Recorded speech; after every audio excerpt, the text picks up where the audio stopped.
من الشیطان الرجیم بسم اللہ الرحمن الرحیم انما یخشی اللہ من عبادہ العلماء صدق اللہ العظیم۔ صدر تعزیت کانفرنس مولانا عبدالمجید ہزاروی صاحب،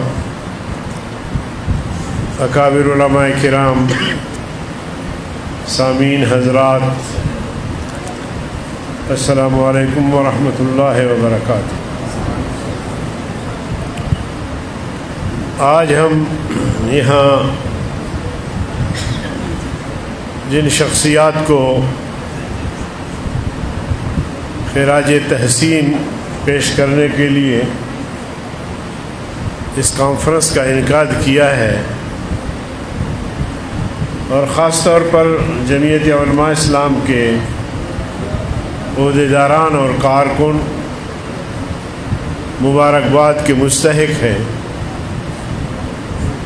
کہ اس تعزیتی کانفرنس کا انعقاد کیا اور آپ سب کو دعوت دی۔ مولانا فضل الرحمان صاحب کو بھی دعوت دی گئی تھی، مگر ان کی مصروفیات کراچی میں ذرا زیادہ تھیں، جس کی وجہ سے وہ تشریف نہیں لا سکے۔ شیخ الحدیث حضرت مولانا عبدالرؤوف صاحب، پیر طریقت، رہبر شریعت، مخدوم العلماء حضرت مولانا عزیز الرحمن ہزاروی صاحب،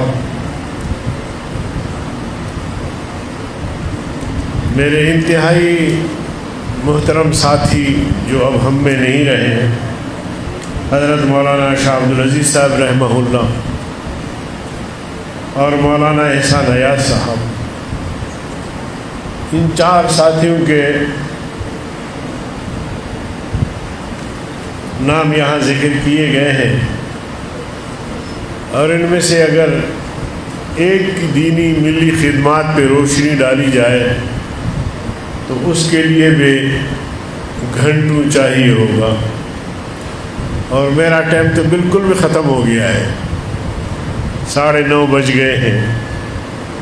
اگر امام صاحب اجازت دیں گے تو تھوڑا سا میں آگے چلوں گا، نہیں تو میں ٹائم کا بڑا پابند ہوتا ہوں۔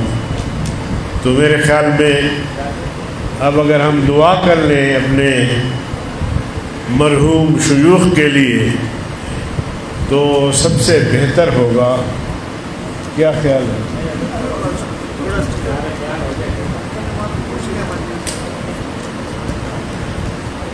میں ان تین حضرات کو تو ذاتی طور پہ جانتا ہوں، شیخ الحدیث مولانا عبدالرؤوف صاحب، شیخ طریقت پیر عزیز الرحمان صاحب، اور مولانا شاہ عبدالعزیز صاحب۔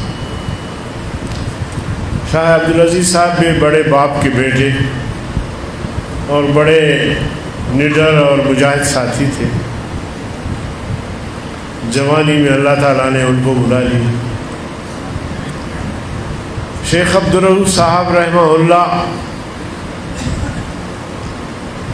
کوئی 25-30 سال کی ہماری شناسائی اور رفاقت تھی، اور میں چونکہ پارٹی کا سیکرٹری جنرل بھی ہوں، پورے ملک میں جاتا ہوں، مگر ایسے مخلص اور ایسے ہمارے بزرگ ساتھی تھے، اور جمعیت علماء اسلام کے ساتھ ایسے کمیٹڈ تھے کہ جمعیت کی بات، مولانا صاحب کی پالیسی، بس اس کے لیے وہ دلیل تلاش نہیں کرتے تھے۔ وہ فرماتے تھے کہ بس جو پالیسی جمعیت کی ہمارے سامنے ہے یا آ گئی ہے، بس اب ہم نے اس میں کیڑے نہیں نکالنا بلکہ اس پر عمل کرنا ہے۔ اور وہ جماعت کے امیر بھی رہے، اور بڑی علمی شخصیت، اور مدارس والے جس طرح اس کو دعوت دیتے تھے، اپنے ہاں بلاتے تھے، آپ سب کو پتہ ہے، مجھ سے زیادہ آپ بہتر جانتے ہیں۔ انتہائی مخلص،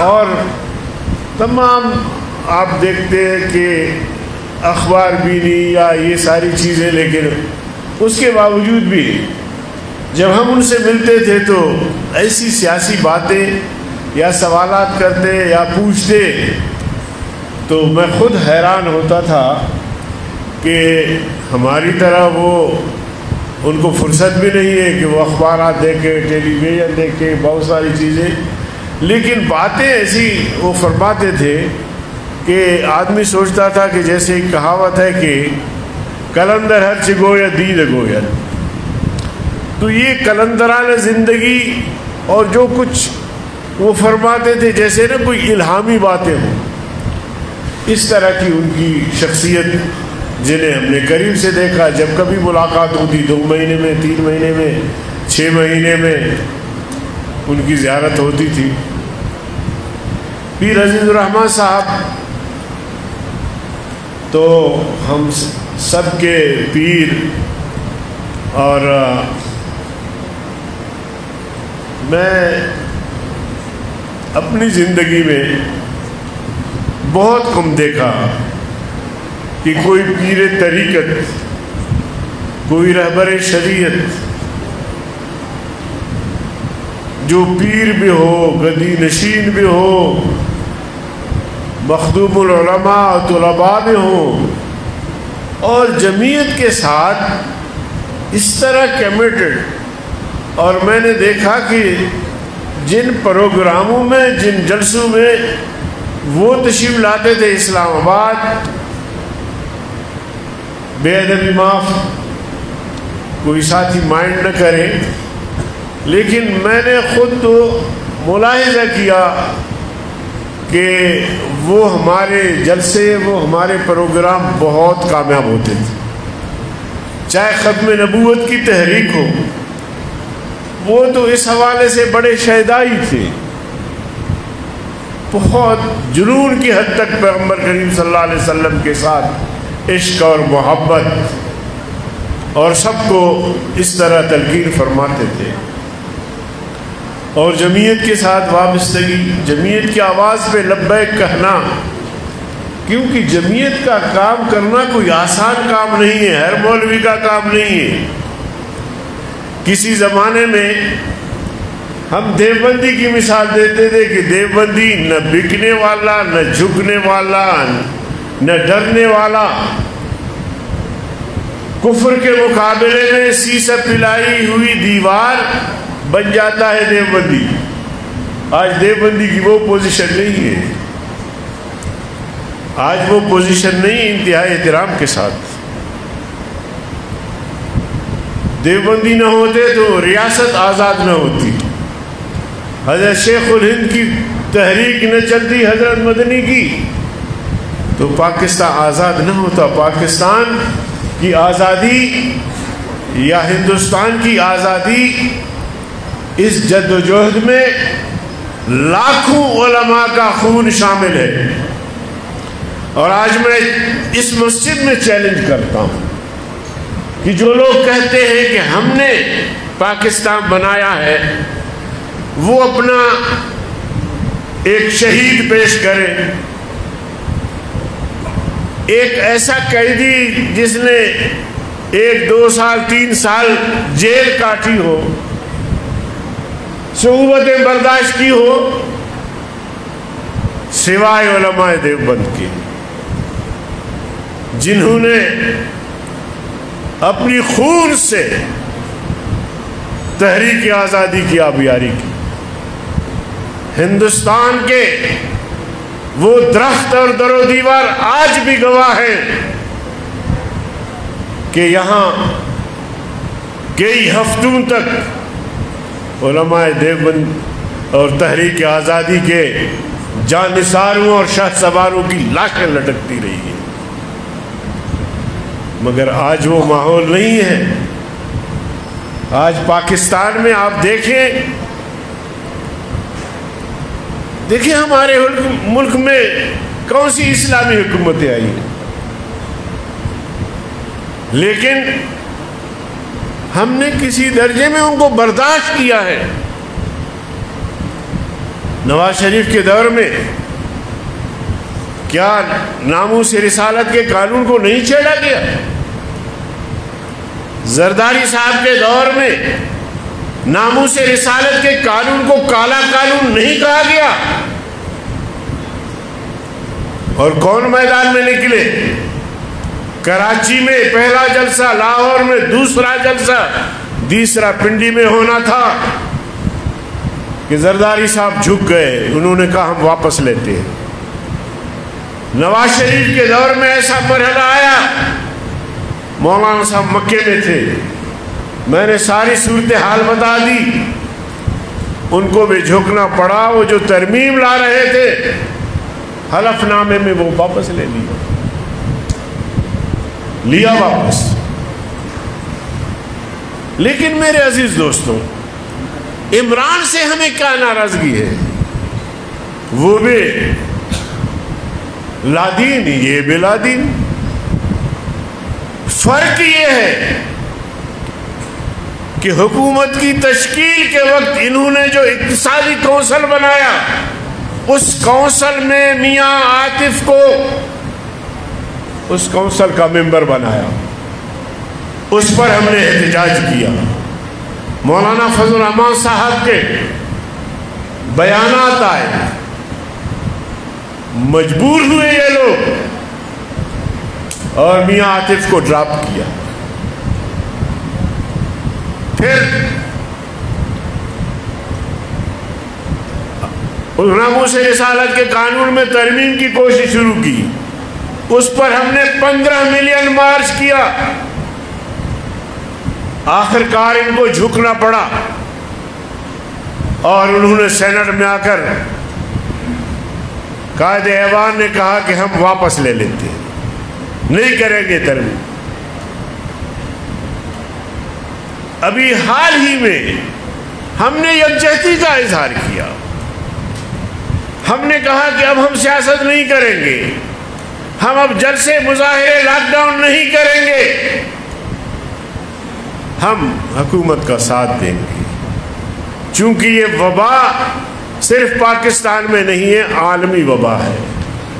اب اس وبا میں ہم جلسے اور مظاہرے کریں، اپنا نقصان کریں، لوگوں کا نقصان کریں، تو بہتر یہ ہے کہ پوری قوم مل کر اس وبا کے تدارک کے لیے کوشش کریں، اس سے نجات حاصل کرنے کے لیے اللہ سے دعا مانگے، اللہ سے عرض رکھیں کہ اللہ ہمیں اس وبا سے نجات دلا دے۔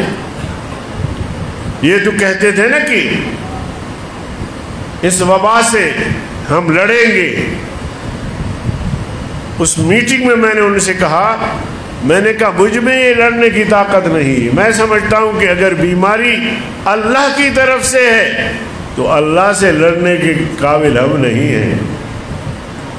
آپ لڑ سکتے ہیں، آپ بتائیں، ایسی بات کریں جو اللہ پاک مزید ناراض نہ ہو۔ تو جناب والا اس کورونا کی حالت میں انہوں نے کیا کیا کہ وہ کمیشن جو اقلیتوں کے لیے بنی ہوئی ہے، 6 قادیانیوں کو بھرتی کر دیا۔ اب آپ بتائیں کہ یہ تو قادیانیوں کے حوالے سے جس طرح قادیانیوں کی سرپرستی کر رہے ہیں اور اسرائیل کی جس طرح سرپرستی کر رہے ہیں، ان کے ٹاؤٹ اور ایجنٹ بنے ہوئے ہیں، اور جس طرح انہوں نے کشمیر کا سودا کیا، تو جناب والا اب ایسی حکومت ناقابل برداشت ہے، ناقابل برداشت ہے۔ بعض باتیں ایسی ہوتی ہیں جو برداشت کے دائرے میں ہوتے ہیں، لیکن جب میرے ایمان پہ، آقا نامدار صلی اللہ علیہ وسلم کی ختمی نبوت پہ ڈاکہ پڑ رہا ہو، اور اس وقت میں گنگا شیطان نہیں بن سکتا، میں پھر ایسی حکومت کے خلاف علم بغاوت بلند کر کے میدان میں آؤں گا۔ اور چنانچہ آپ نے دیکھا آپ کے اسلام آباد میں 15 سے 20 لاکھ لوگ مولانا فضل الرحمان کی آواز میں لبیک کہتے ہوئے یہاں پہنچے۔ یہ تو پھر مولانا فضل الرحمان صاحب کی دور اندیشی اور ان کی حکمت عملی تھی جماعت کی کہ ہم نے تصادم سے فوج کے ساتھ، پولیس کے ساتھ، اداروں کے ساتھ تصادم سے اپنے نوجوانوں کو بچایا۔ تو میرے محترم دوستوں، میں عرض یہ کر رہا تھا کہ یہ جو ہمارے اکابر علماء جو اس دنیا سے تشریف لے گئے وہ بڑی مقدس ہستیاں تھیں۔ اب ہمیں ان کی مشن کو، ان کی جدوجہد کو آگے بڑھانا ہے۔ اگر ہم چاہیں کہ یہ اکابر ہم سے خوش رہیں تو پھر ان کے نقش قدم پر ان کی کردار کو سامنے رکھ کے جرأت کے ساتھ، ہمت کے ساتھ ہم آگے بڑھیں۔ اور مجھے ان تمام بزرگوں کی جو اولاد ہے ان سے 100% اللہ کے دربار میں امید ہے کہ وہ اپنے آبا کی اس جدوجہد کو، اس محنت کو، اس کوشش کو خانقاہی نظام کی شکل میں ہو، جمعیت علماء اسلام کی شکل میں ہو، دینی مدارس کی شکل میں ہو، حق کے لیے جدوجہد کی شکل میں ہو، اس کو آگے بڑھائیں گے۔ میں پھر جمعیت علماء اسلام ضلع اسلام آباد کے اکابرین کا اور آپ سب اکابر جو یہاں تشریف فرما ہیں اور مجھ سے آپ بالکل بڑے بھی ہیں، عزت دار بھی ہیں، میں آپ سب کا شکریہ ادا کرتا ہوں۔ وآخر دعوانا ان الحمدللہ۔